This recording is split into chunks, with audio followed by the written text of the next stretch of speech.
Well, I wanted to talk a little bit about cherry. I never stain cherry, and that's because cherry gets a really nice warm brown. It takes a little bit of time, but it goes from this sort of a light pink color to a really warm brown. So what I'm going to do is bring this is the cutout from the sink of the vanity that I'm building. I'm going to bring this inside and put it on the kitchen table, the cherry table that I built about 2 months ago, and show you the difference in color. So you can really see what a difference just a few months makes in bringing cherry from kind of like this light pink color to a really nice warm brown. Now while we're in the kitchen, there's a couple of projects you might want to check out. How to install a chair rail, I'll put a link on the screen to that. And this is a fun project, and this is a lot of fun having in the kitchen. This is, I made a video on how to make a chalkboard. But since we're in the house, I'm going to show you another piece of furniture, and I made this about 20 years ago, and this is a chest of drawers made out of cherry and babinga.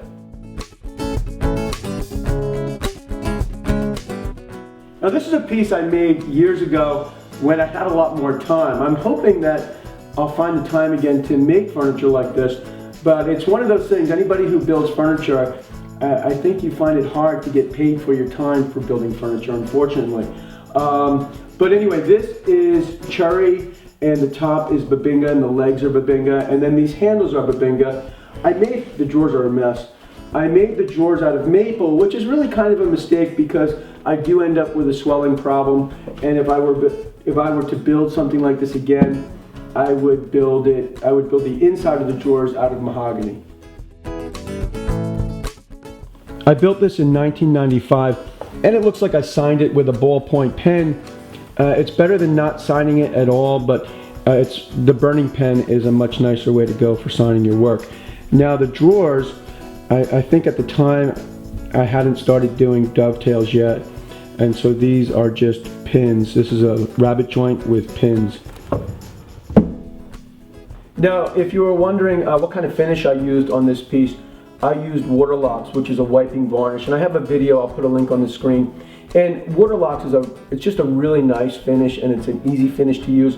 I don't use it on tabletop, so I'm not going to use it on the vanity top. I want a stronger finish like a polyurethane.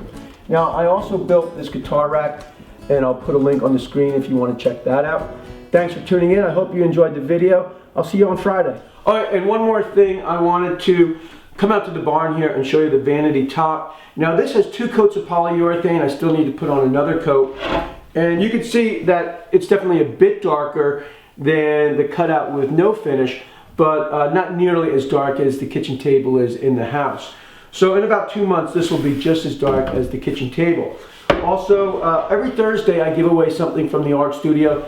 So if you want a chance to win something, just go to johnpeters.com and check that out. Thanks again for tuning in. I'll see you soon.